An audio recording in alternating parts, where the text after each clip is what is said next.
With news coming out in the media this week of Christopher Nolan's latest project, confirmed to be in the genre of Greek mythology, it may have surprised and confounded some fans and critics alike. His upcoming epic, slated for release in summer of 2026, was rumoured to be in the genre of espionage, science fiction, and in a far-fetched stretch of the imagination, a gothic vampire horror set around the 1920s.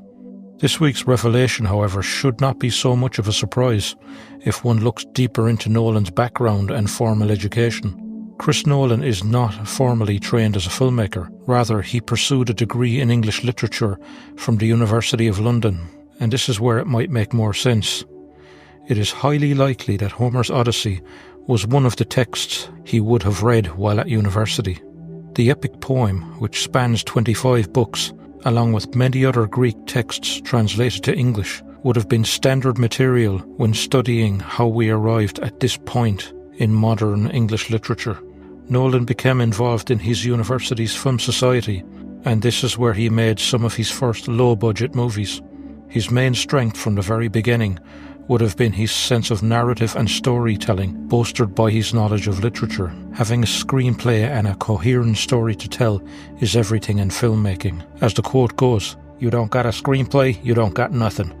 Nolan, who was known for his time-bending and genre-defying screenplays that coalesce into satisfying and mesmerizing movies, is primarily fascinated with narrative structure, and where Homer's Odyssey might fit neatly into all of this is Nolan's interest in the hero's journey as a framework of narrative trajectory. We see this over and over again in Nolan's work. If you look back as far as Batman Begins, Bruce Wayne exiles himself for a period of time in order to become Batman and return home to save Gotham City. Cobb in Inception is exiled because of his nefarious dealings that may prevent him from legally re-entering the United States. He manages to hammer out a deal enabling him to eventually return home. In Interstellar, Cooper is exiled for a large portion of the film in order to save humanity and eventually returns home to an elderly family. If you have read or even glanced over the cliff notes of Homer's Odyssey, you begin to get the idea. Again, the British soldiers stranded on the beach in Dunkirk. Is this starting to sound familiar? So many of Nolan's narratives explore themes of hubris, crime and punishment, and the hero's journey, the eventual return home of the innocent abroad. This is a familiar plot device and format in the larger genre of screenwriting. To give the broad strokes of Homer's Odyssey's sweeping drama and narrative arc, we find the hero making his way home after the Trojan War. He finds himself embroiled in a subsequent 10-year journey and an eventual reunion with his very patient wife, Penelope. The saga itself would have been originally handed down orally long before it was committed to parchment and formatted into some 25 books. It has become a seminal tome whose plot structure and narrative arc has been very tangibly and obviously utilised in the works dating back to many other Greek legends, Shakespearean tragedies and comedies, right up to modern tales in novel form and cinematic adventures such as westerns and even the James Bond franchise. On a side note, the Odyssey could be considered a sort of quasi-sequel to the Iliad. They are the only two notable works formerly attributed to Homer. The Iliad details some of the events of the Trojan War, including Achilles and his dodgy heel. It might be fun to rewatch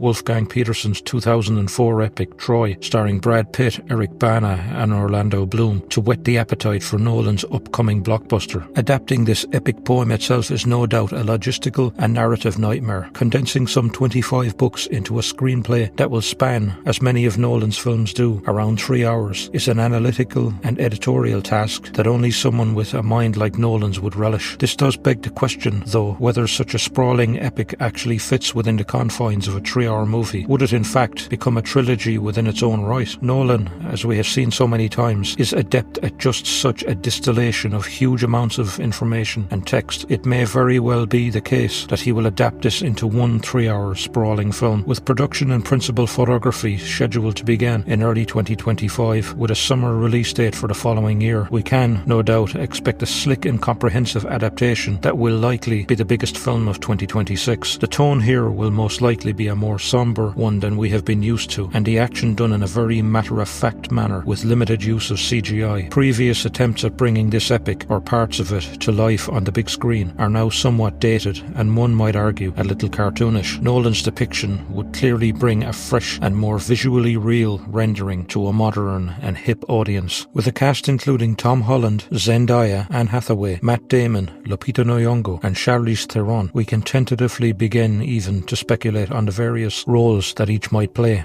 We now have a fair idea how the cast will round out and which roles they will play in the saga.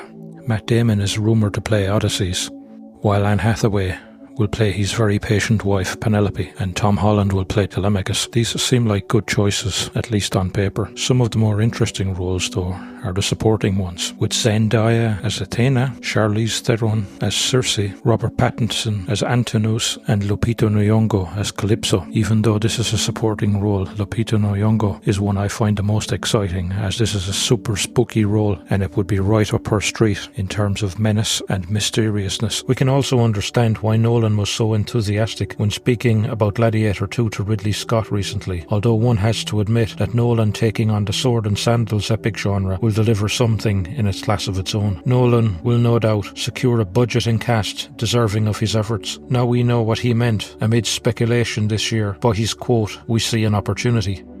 If you enjoyed the video, please leave a like and subscribe. Hit the bell icon for notifications. Let me know your thoughts in the comments, and I'll see you in the next one.